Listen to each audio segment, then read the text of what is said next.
자, 이제 박수 한번 치십시오. 네. 소장님이 생각하시는 최고의 주택 되게 많이 봐오고 설계하고 하셨잖아요. 그 중에서 이 집은 정말 내가 최고라고 생각한다. 라는 집이 있으면 좀 소개 좀 해주시면 좋겠어요. 예, 뭐 집이 가지는 가치가 워낙 많다 보니까 뭐 집집마다의 특징도 있고 뭐 좋은 집이라는 기준을 어디다 두느냐의 차이는 좀 있을 수는 있지만 역사적으로 볼 때 뭐 6.25라는 전쟁도 있었고 그 이전에 뭐 일제 통치 36년도 있었고 만약에 한옥이 외부적 조건이 없이 그대로 이렇게 발전해 갔으면 어떤 형태였을까 이런 생각을 한번 해본 적이 있었어요. 내가 공간에 있을 때 그것도 내가 제일 배우고 싶었고 내가 그 존중되는 분 중에 한 분이 이제 공간 사소의 그 당시 소장이셨던 유춘수, 알다시피 상암동 월드컵 경기장을 설계도 하셨고 그 다음에 한계령 휴게소, 뭐 올림픽 체조 경기장, 그 다음에 뭐 중국의 그 태하원 뭐 엄청난 프로젝트 국제공모에도 당선되셨고 드로잉도 너무 좋은 분이고 손이 놀라운 이런 손을 가진 분이고 문학적 감성도 뛰어나고 이런 분인데 근데 이분이 설계했는데 본인은 그 집 별로 자랑스럽게 생각 안 하는지 별로 안 내세우는데 나는 그 집이 보면 볼수록 좋았던 이유 중에 하나가 필요 이상의 어떤 그런 군더더기가 없고 너무 정갈하고 담백하면서 전통이 별로 이렇게 간섭받지 않고 성장했으면 이런 집이지 않을까. 주변 풍경과도 잘 어울리는 게 어떤 나트막한 조형 그리고 작지만 경사를 이용한 이런 단면 이게 너무 좋았어요. 근데 그 당시 그 경량 하우징 페어 이런 거 할 때 그 뭐 주택상도 처음에 받았고 근데 그 집을 건축주가 투시도 그리는 분이고 그러니까 투시도를 아주 담백하고 정갈하게 잘 그렸어요. 집의 이미지와 너무 맞게 잘 그렸어요. 다음 필름 내가 사진을 구해서 다시 한번 보여드리는 걸 하고. 근데 그 집을 나는 좀 이렇게 좋은 집이다. 내가 뽑은 좋은 집이다. 그 군더더기 없이 자연과 잘 조화롭게 만들어진 우리나라 정서에 맞는 그 주택의 형태. 과시하려는 집보다는 사는 사람의 삶에 좀 충실하면서 자연 환경과 거스르지지 않고 더불어 있는 집의 형태 그게 좋았던 것 같아요. 그 집은 이렇게 그린벨트였었어요. 그러니까 이게 이게 본체고 그 다음에 사랑채 개념인데 이게 그린벨트는 30평밖에 못 짓거든. 그러니까 여기다가는 창고 10평을 지을 수 있어요. 창고가 되는데 여기는 하부에는 주차가 되게 만들었어요. 이 계단이 이렇게 있고 여기 텐마루가 크게 있고 올라오면 이렇게 2층으로 들어갈 수 있는데 이게 이제 그리고 이게 패스가 되게 돼 있어요. 앞뒤 뒷마당으로. 이 뒷마당은 컨테크가 있었어요. 여기 부엌이 있으니까 밖에 나와서 야외 이 식당으로도 쓸 수 있고 그리고 이게 단층으로 지어졌는데 지붕이 뭐 처마끝이 우리 한옥의 처마끝처럼 이렇게 안곡이 있거나 이런 건 아닌데 직선으로 뻗어 있지만 이걸 더그라스 볼을 이렇게 솔리드한 우드로 이렇게 볼을 쭉 만들어 놨는데 굉장히 한옥답게 생겼어요. 지붕은 그 천연 슬레이트로 이렇게 올렸는데 그 검정 색깔이 한옥을 좀 이렇게 모던하게 표현했다라는 그런 생각이 좀 들었고 나는 이 사랑방이 참 좋았어요. 이 밑에 주차도 있고 이러니까 전체적으로 보면 대지가 좀 낮거든. 주차장 쪽이 좀 낮으니까 주차를 지하를 이용해서 이렇게 파킹을 만드는 거예요. 별로 이렇게 뭐 큰 장식이 없어요. 그냥 필요에 의한 그냥 생김새 그대로를 딱 니은자 주택으로 이렇게 만드는 거예요. 근데 이게 그 뒤에 내가 알았는데 이 유춘 선생님의 그 고향인 봉화에 이런 비슷한 한옥이 있었던 거예요. 그 당시에는 우리가 이제 뭐 단독주택을 짓는다 그러면 대체로 평설하고 콘크리트 집들을 많이 지었어요. 양옥을 많이 지었어요. 한옥의 형태처럼 경사 지붕에다가 나타막하게 땅에 이렇게 땅에서부터 이렇게 솟아오르는 느낌 그리고 재료도 아주 금박해 해백 같은 재료 이런 것들로 만들어져 있고 내부에 들어와도 그냥 뭐 도배나 이런 것들도 그냥 종이 도배로 이렇게 깔끔하게 되어 있어서 더하지도 덜하지도 않는 집 뭐 이런 생각이 들어서 참 좋았어요. 나는 어릴 때 뭐 시골집 뭐 초가집 비슷한 데도 살아봤고 우리 큰 집은 시골에서 좀 살만한 집이었는데 위계가 참 좋은 집이었어요. 무엇보다 좋았던 것은 그 사랑채에 대한 기억이 참 좋았는 게 할아버지 혼자 주무시고 그러는 그 방에 보면 가구부터가 일단 단아해. 그 사방이 트여져 있는 수직 수평이 아름다운 사방 탁자, 서안, 그리고 책상 하나. 뭐 별 뭐 없어. 군더더기가 별로 없고 벽은 그냥 황토로 그때는 마감이 돼 있어. 무엇보다도 그 방이 좋았던 거는 가면 사탕이 늘 있었으니까 할아버지 기침 때문에 사탕이 있었는데 그런 어떤 달콤한 공간이었고 기억에 남는 공간이었던 게 뭔가 화려함이라는 건 전혀 없어요. 정말 필요에 의한 높이, 필요에 의한 재료, 필요에 의한 만큼의 사이즈 그게 참 좋더라고. 근데 이 사마리 주택이 좀 그런 편이에요. 내가 보는데. 주택이 갖춰야 될 가치. 건축가들이 어떤 면을 조금 더 존중을 하면서 이 주택을 해야 될지 그런 어떤 개인적인 생각이 있으신지. 집이 뭐 좀 선동적이고 그다음에 좀 독특해야 된다는 그런 생각들을 가지는 분들도 있어서 그런 집들도 많이 있지만 나는 뭐 집이 가져야 될 제일 좋은 태도는 살아가는 사람을 위한 어떤 친절함, 그 사람의 과거와 현재를 잘 이해하고 그 미래에 대한 예측도 잘 해주고 그리고 어떻게 살아갈 것인가.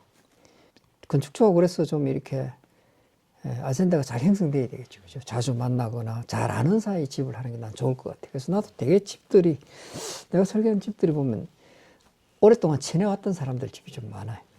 좀 자연에 대한 태도는 좀 겸손했으면 좋겠다. 막 파헤치거나 있는 나무들 마구 뽑아버린다거나 그런 일이 없었으면 좋겠더라고요. 내가 뉴질랜드에 포상으로 이렇게 갔다 왔었어요.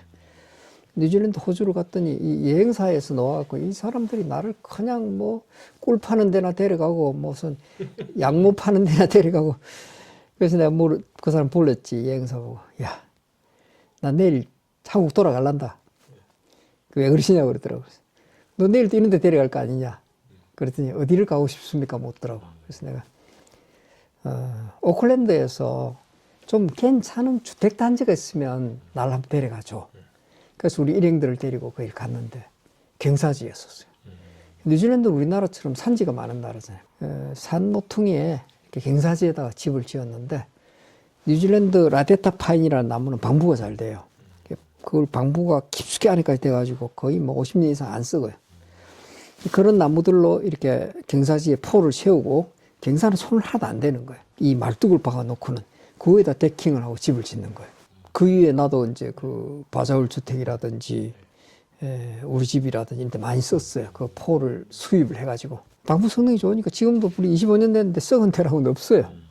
뉴질랜드가 방부 기술이 굉장히 뛰어난 나라예요. 이게 포를 가지고 집을 지으면 좋은 점이 뭐냐면 경사를 보존할 수 있다는 거지. 경사를 깎지 않아도 된다는 거지. 자연과 더불어하는 집을 짓기에는 참 좋은 방법이더라고요. 그래서 그 이후에 국내에 내가 이렇게 폴 파운데이션으로 집을 좀 짓게 됐었어요. 특히 경사지에. 결국은 뭐 나는 무슨 일 하게도 결론은 깔때기 이론이에요. 하나지. 사람이 사는 공간을 만들잖아요. 결국은 중요한 것은 사람에 대한 인식, 사람에 대한 친절. 이게 뭐 나는 뭐 기본이라고 봅니다. 기본이라고 보는데 우리가 뭐 특별한 집을 못 만들더라도 그 사람을 잘 이해하고 그 사람의 삶을 잘 담은 집이면 좋겠다. 우리가 조선시대 때 집들을 보면 뭐 건축가가 따로 있는 게 아니고 도목수가 건축가고 그렇잖아요. 그죠? 그리고 아주 좋은 집들, 뭐 동락단이라든지 이런 그 회제 연적의 향단이라든지 이런 집들은 보면 건축주의 철학이 담겨져 있잖아요. 그죠? 승리학자들의 이런 그 기본적인 생각은 뭐냐면 인간 중심의 자연 존중 사상이잖아요. 나는 그게 굉장히 가치 있는 이야기라고 들렸었어요. 그들이 추구하는 건 순일 사상. 자연을 존중을 할 줄 알고 자연과 더불어 할 줄 아는 이런 정신 체계를 가진 분들이 만들어 놓은 집이라는 거죠.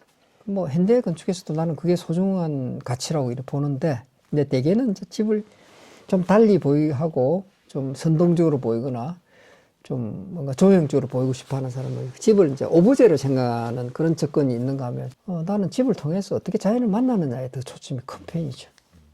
이제 공모 우리가 심사 들어가 보면 너무 잘 알 거 아니에요. 대개는 건축을 그냥 오브제적인 시각으로만 바라보니까 그 건축의 중요한 가치를 이렇게 놓쳐버릴 때가 있다라는 생각이 나는 좀 많이 들더라고요.